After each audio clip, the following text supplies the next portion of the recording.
आज हम पढ़ने जा रहे हैं कोहेसिव डिवाइसेस या मेकर्स। क्या होता है कोहेसिव डिवाइसेस और मेकर? ये कुछ ऐसे पर्टिकुलर वर्ड या फ्रेज होते हैं जो दो सेंटेंस को जोड़ने में मदद करते हैं और दो सेंटेंसों को ऐसे जोड़ते हैं कि उन सेंटेंसों में लॉजिकल रिलेशनशिप होता है, यानी तार्किक संबंध होता है।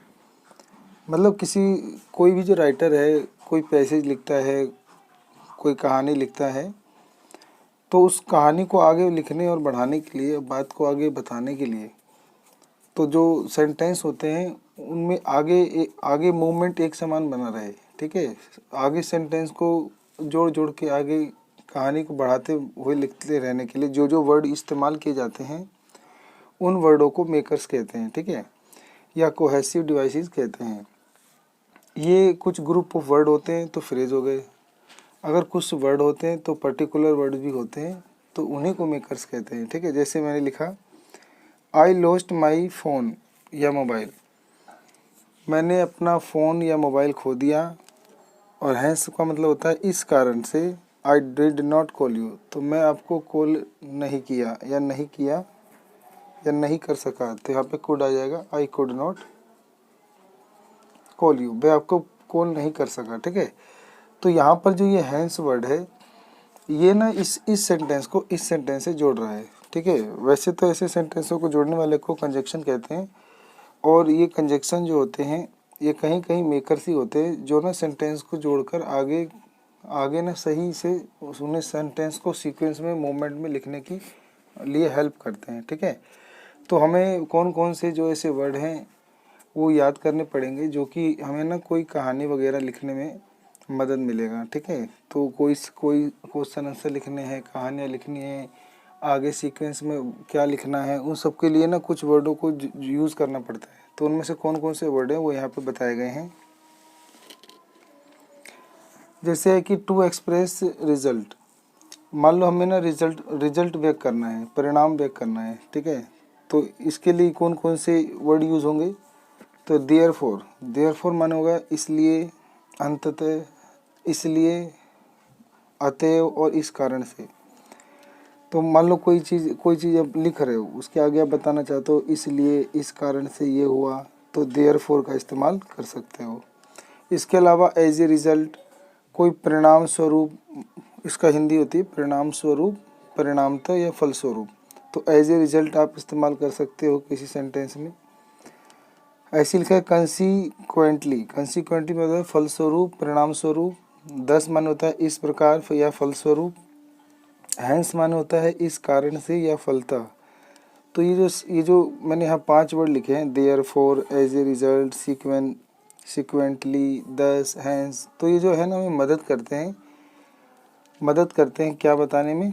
रिजल्ट यानी परिणाम बताने में, कारण बताने में मदद करते हैं। ठीक है, तो इन सब की ये जो मीनिंग होती है ये आपको याद होनी चाहिए, ताकि कोई पैसेज पढ़ो, कहानियाँ पढ़ो या लिखो तो आप इनका प्रयोग करना जान सको, इसका मतलब समझ सको। ठीक है, और होता है यहाँ पे जैसे टू गिव एग्जाम्पल। और कई बार क्या होता है कुछ सेंटेंस में हमें समझाने के लिए एग्जाम्पल देना पड़ता है। गिव माने देना, एग्जाम्पल यानी उदाहरण देना पड़ता है। जैसे तो हम लिख सकते हैं फॉर एग्जाम्पल यानी उदाहरण स्वरूप, जैसे या उदाहरण के लिए। फॉर इंस्टांस उदाहरण स्वरूप या उदाहरण के लिए। इसी स्पेसिफिकली मतलब होता है विशेष तौर पर। सच एज मतलब होता है उदाहरणार्थ या मिसाल के तौर पर।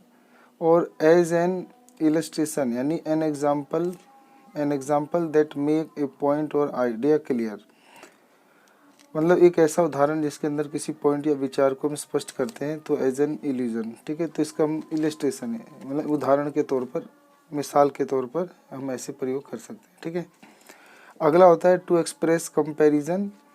तो कंपैरिजन करने यानी तुलना करने में प्रयोग होता है, या समरूपता बताने के लिए। जैसे लिखा है सिमिलरली उसी प्रकार, वैसे ही, उस जैसा। और एक होता है लाइकवाइज मतलब उसी प्रकार, वैसा ही, वही। ठीक है, ऐसे अगला है टू एक्सप्रेस कॉन्ट्रास्ट होता है विरोध, तो विरोध बताने के लिए। बट माने जैसे परंतु, लेकिन, किंतु। येट मान होता है फिर भी। स्टिल मान होता है तो भी या तब भी। ठीक है, तो ये सब आपको याद करने हैं। और ये सब जो है आपको बहुत सारा हेल्प करेंगे। कोई पैसेज, पैराग्राफ, स्टोरी, बुक वगैरह को पढ़ते समय उनकी मीनिंग निकालने में मदद करेंगे। ठीक है, अगला कौन से हैं? इसी प्रकार है आपका हावेवर, तथापि या मगर फिर भी, नेवरदलेस तो भी, तथापि ऐसा होने पर भी, ऑन द अदर हैंड दूसरी ओर। ऐसी अगला है टू एक्सप्रेस एडिशन, मतलब कुछ और सूचना जोड़ने के लिए। मोर एवर मतलब साथ ही या के अतिरिक्त। फर्दर मोर भी या के अतिरिक्त। आल्सो माने भी या और। टू माने भी या और भी। बिसाइड्स मतलब होता है के अलावा भी या अतिरिक्त और भी। इन एडिशन माने होता है साथ ही। अगला है टू इंडिकेट टाइम, समय, समय बताने के लिए बहुत सारे वर्ड होते हैं जिसमें नाउ आगे, जैसे नाउ माने अब या इस समय।